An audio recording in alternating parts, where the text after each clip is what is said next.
I've just got back from holiday and was greeted by yet another great Battlefield update, and once again, the experience just keeps getting better for this game. We're going to go through all of that and a load of smaller changes that you might not have noticed, but before all that, if you like Battlefield 2042, it's very worth checking out the Discord channel Battlefield No Salt. It's a very positive place where we talk about the game, its new content and future content. I'm around there all the time, very active, community's great, so go and join it. Also, check out the Exodus Archives, a fan-made website run by a very talented creator who writes narratives surrounding the world of 2042 through their own created character. It's set to be released on August 26th, but there's a teaser if you want to check it out. Both of these are linked in the description below and are great places if you want to get stuck into this game and meet new people who are like-minded or find out more lore, everything surrounding 2042. I strongly encourage anyone who's interested in the game to check these out. Once again, links in the description, so go check them out. Now getting on to the changes, one of my least favourite maps to play on, Kaleidoscope, got a complete overhaul. Now this map used to be great to look at from a distance, but actually playing on it revealed awfully long sightlines, no lanes between objectives, and a lack of dirt and grittiness that a lot of the player base was asking for. Now this has all been improved upon as objectives feel more scattered and war-torn, with varied terrain between them to allow for travel without being shot at by a sniper 200 meters away. It's a general improvement upon the map's layout, and it's really great making it smaller. I can now make pushes towards objectives without me and my team being mowed down instantly. It's a much better experience. Kaleidoscope isn't the only reworked thing in this update though, as the specialists themselves that you play as have also received a visual upgrade, making them seem more tired, battle-hardened and scarred by the game's future war. Although most of the specialists that I run are run with skins that cover their faces, a lot of other players keep their faces uncovered, so it's generally an improved visual experience that makes the conflict feel more grounded and realistic in a sense. Many of us have also been using third-party player stats pages to see our progress, kills, and the like, but now there's one in the game, and I'm not really one for obsessing over statistics in Battlefield, but it's a nice addition to have nonetheless, and seeing how detailed these stats are, it's really great. Shows you your upcoming unlocks, etc, etc. Brilliant to have, good addition.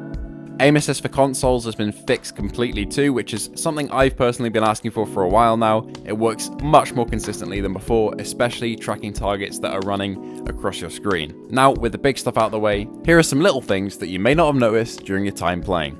The Specialist Pike has received a buff as she no longer is pinged on the map when scanning for enemies. Via this clip on the 2042 Reddit, it seems that the Tornado itself has been buffed in power as it can now pick up wildcats and throw them across the map, and I'm pretty sure this wasn't something that was present in the game before. New down animations have been introduced, as calling for a revive has your arm outstretched like before, bleeding out has your arms around you, and letting go has your character lie back in defeat. The M5 has a new reload sound sounding like this,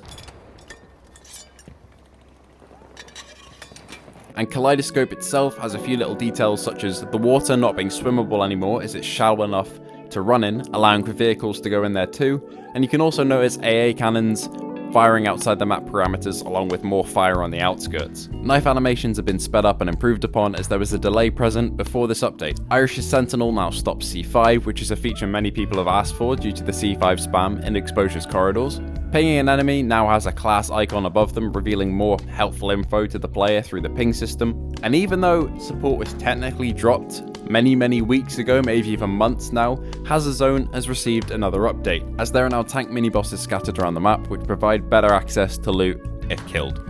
Another change you might notice are nerfs to weapons and vehicles. These are slightly more subtle since they're not that drastic, but the K30 is now less effective over distance, thank god, so no more tap firing and counter sniping at medium distances with it. The BSVM has also received a nerf to its full auto function, although I personally don't think this is enough. I'm still getting beamed with it on full auto across distances.